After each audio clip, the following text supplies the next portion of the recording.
meluangkan waktu untuk kami wawancara. Dan sebelumnya perkenalkan, kami dari mahasiswa dari Pendidikan Matematika Fakultas Kedokteran dan Pendidikan Universitas Siliwangi. Perkenalkan, nama saya Dita Laila Ramadhani dan rekan-rekan saya Nabila Maisti. Saya Dimas Bilaya Saro. Kami di sini izinkan wawancara untuk memenuhi tugas mata kuliah Profesi Kependidikan. Ini kelompok A, kelompok B, kelompok C. Mungkin langsung saja Bapak pertanyaan. Mangga. Yang pertama ada tugas kuliah di sekolah. Apa saja sih tugas utama yang harus dilakukan oleh seorang guru di sekolah? Oke, saya mengajar hampir 17 tahun. Yang saya ketahui bahwa mengajar di sekolah itu adalah bagaimana kita bisa merubah anak dari yang tadinya tidak bisa menjadi bisa, dari yang tadinya bisa menjadi lebih bisa, dari yang tadinya menjadi lebih baik menjadi lebih baik. Itu secara global begitu, karena hari ini fungsi guru itu sebenarnya bukan mengajar. Jadi kalau kalian bisa nanti lulus di Pendidikan Matematika, itu bukan mengajar, tapi mendidik. Jadi yang maksud mendidik itu, kalau mengajar itu tukang combro, tukang beca pun bisa mengajar gitu ya. Bisa mengajar, tapi dalam konteks mendidik itu yang berbeda. Apa mendidiknya? Ya secara psikologinya juga kan kita harus bisa juga. Itu proses mengajar sebagai utama ya. Bagaimana dengan mata pelajaran? Saya kira dengan berkaitan dengan mata pelajaran itu bisa kita kaisa bersama-sama. Tapi yang penting bahwa tugas fungsi utama guru itu adalah merubah sehingga menjadi lebih baik. Apakah ada tugas tambahan yang harus guru kerjakan? Kalau tugas tambahan sebagai guru sebenarnya kalau secara administrasi banyak. Tugas guru tambahan bisa menjadi wakil kepala sekolah, bisa menjadi perpustakaan, bisa menjadi guru piket, bisa menjadi bisa menjadi guru ekstrakurikuler begitu ya, ataukah bisa menjadi guru yang lain. Nah, bagaimana sih pembagian waktu antara mengajar dan tugas-tugas yang lain? Kalau dalam konteks pembagian waktu mengajar dan tugas tambahan, saya kira itu ada jadwal tersendiri dari pihak Wakakurikulum. Jadi nanti Wakakurikulum atas perintah kepala sekolah itu membuat sebuah jadwal. Guru A, guru B, guru C mengajar di hari A, hari B, hari C. Kapan nih ada waktu yang kurang? Kapan nih ada waktu luang sehingga memang kita bisa masuk di sana? Apakah menjadi ekstrakurikuler? Kalau saya tuh di Eskul Pramuka sama dengan kakak senior ibu-ibu begitu ya, ibu-ibu. Kakak senior ibu-ibu kan Bu Nena ya, beliau di Pramuka juga, gitu. Sehingga kita pramuka bisa di hari Jumat, berarti kita punya waktu tugas tambahan itu sebagai guru menjadi mendidik di eskul di pramuka itu di hari Jumat. Sehingga jelas nanti tiap guru A, B, C itu punya tugas tambahan A, B, C, tapi di hari-hari yang tidak ada proses belajar. Untuk pertanyaan selanjutnya itu saya akan bertanya mengenai beban kerja dulu ya Bapak. Menurut Bapak, apakah beban tugas yang diberikan kepada guru itu sudah sesuai?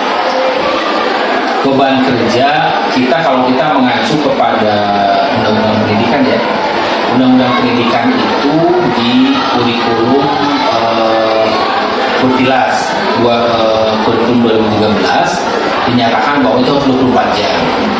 Nah di kurikulum Merdeka itu bisa 24 jam, tetapi ada P5-nya 1 jam, itu bisa digunakan untuk lebih mendekatkan guru kepada si siswa begitu. Sehingga yang tadinya kayak semacam PKN kan misalnya 3 jam, tetapi waktu 1 jam itu digunakan untuk P5. Pertanyaan selanjutnya, apa tantangan terbesar yang dihadapi dalam menyelesaikan tugas-tugas tersebut? tantangannya saya kira hari ini, terutama usia-usia SMP ya, mungkin ya ibu-ibu juga kan, nenek juga kan masih pernah SMP ya, itu terkait dengan knowledge, terkait dengan pengetahuan. Maksud saya pengetahuan itu adalah bahwa hari ini anak-anak sudah menggunakan media gadget, handphone atau misalnya internet dan lain-lain. Sehingga tantangan yang paling besar kita itu adalah dari sisi perilaku saja, sisi perilaku. Karena hari ini kan kalau soal pengetahuan bisa saja guru itu murid itu lebih cepat dapat pengetahuan dari kita, karena tadi akses informasi. Tapi yang menjadi tantangan kita ini hari ini adalah bagaimana kita bisa meluruskan akhlak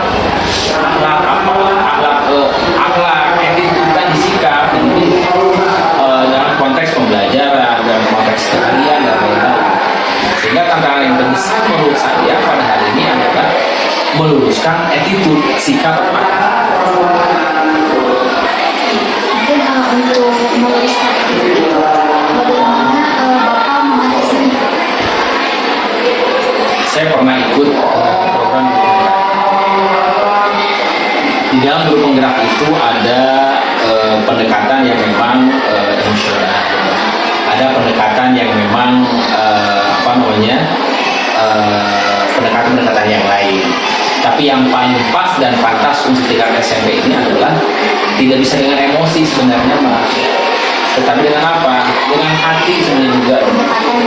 Pendekatan dengan hati. Kalau menggunakan pendekatan emosional, berjalan semua bisa. Pak izin ya, ini tentang kurikulum dan juga pembelajaran. Pertanyaan yang pertama, bagaimana pendapat Bapak tentang kurikulum yang diterapkan pada saat ini? Di kurikulum Merdeka itu memang siswa diberikan pemahaman tentang kelima ya, profil pelajar Pancasila. Di mana profil Pancasila ini semua pendidik itu memang harus mengacu kepada kelima itu, sehingga bagaimana si siswa bisa bersikap kritis, berbineka, bagaimana misalnya si siswa itu bisa bisa mengetahui dunia luar dan lain-lain. Tapi yang pasti kalau saya terkait dengan kurikulum mereka pada hari ini, kita sebenarnya diberikan kebebasan untuk meng-create dalam konteks RPP misalnya ya. Kita bisa meng-create RPP sesuai dengan yang dibutuhkan oleh siswa di sekolah itu. Kalau buku itu kan karena nasional, tapi yang kita tahu di lapangan kan kita. Nah, kemudahan kurikulum mereka itu. Selanjutnya, apakah ada kendala dalam menerapkan kurikulum tersebut di kelas? Jika ada, bagaimana cara mengatasinya? Penerapan kurikulum itu sebenarnya itu kembali kepada knowledge si guru, dan itu kembali kepada emosional si guru. Makanya guru-guru sekarang, dia pintar, IPK-nya 3,6, tetapi secara psikologi, secara emosional jelek, nggak bisa. Apalagi ditempatkan di SMP atau MTS yang memang berasal dari yang knowledge-nya, sikapnya rendah di bawah, itu bisa emosional, bisa. Jadi kalau menurut saya apa yang harus kita lakukan? Ya, kita pertama harus belajar psikologi pendidikan. Karena kan psikologi pendidikan itu menyampaikan usia dari sekian ke sekian terus bagaimana treatmentnya, usia ke sekian baru kembali kepada penanganan tadi, bagaimana cara menanganinya. Dan si guru sebenarnya harus bisa, psikologi pendidikan harus. Apa harapan Bapak terhadap dunia pendidikan di masa depan? Harapan saya menjadi guru itu dari tahun 2000.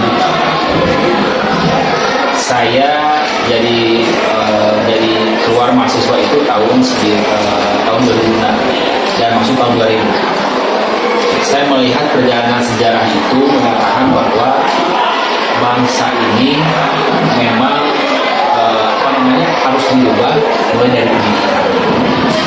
Ketika pendidikan itu bagus, maka tunas-tunas mudanya itu yang akan mengelola negara itu pasti menjadi bagus, menjadi lebih baik. Ketika memang pendidikan di bawahnya itu dalam menelurkan tunas-tunas mudanya tidak baik, maka para pengurus negara ini akan tidak menjadi baik. Indonesia tahun 2045 akan masuk kepada Indonesia emas. Kalau adik-adik melihat hari ini bukan emas, tapi bisa menjadi emas, gitu ya. Kenapa? Karena kita menganut kurikulum di Finlandia. Finlandia itu sendiri sudah meninggalkan handphone dan sudah masuk ke dalam era buku. Nah hari ini Indonesia masih menggunakan handphone dalam konteks pembelajaran, dan itu harus menuju pada buku. Oleh karena itu, maka harapan terbesar saya di pendidikan itu adalah menjadi guru itu bukan hanya mengajar, tapi mendidik. Menjadi guru itu profesi yang mulia, sebuah profesi yang memang bisa mentransfer pengetahuan, knowledge, bisa mentransfer bagaimana cara mengurus negara dengan baik. Apakah ada pesan untuk calon guru? Apakah ada pesan untuk calon negara? Apakah ada pesan untuk calon guru? Banyak. Menjadi calon guru itu, menjadi seorang guru itu adalah ibarat kita masuk ke dalam sebuah semacam masuk ke dalam buih dalam lautan. Kenapa saya sampaikan begitu? Banyak yang harus dibereskan oleh kita, oleh para guru, sedangkan finansial kapasitas kita, kebutuhan kita itu harus kita perhatikan juga. Jadi saya sampaikan, kenapa kita semacam buih lautan tadi? Banyak yang harus dibereskan, tapi perlengkapan kita apakah kita coba? Sehingga ketika masuk ke dalam profesi guru itu harus ikhlas, harus ikhlas. Mau cari uang di guru, jangan pernah sampai terlalu. Kalau mau mendedikasikan jiwa, raga, pikiran untuk perbaikan tunas muda, tunas bangsa, boleh. Tapi menjadi hanya mencari finansial itu, perbanyak segala pendidikan, perbanyak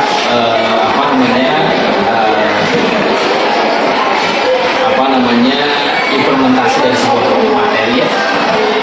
Yang terakhir saya ingin sampaikan pada para calon guru, fokus. No matter what they say, you have to do it. Sami-sami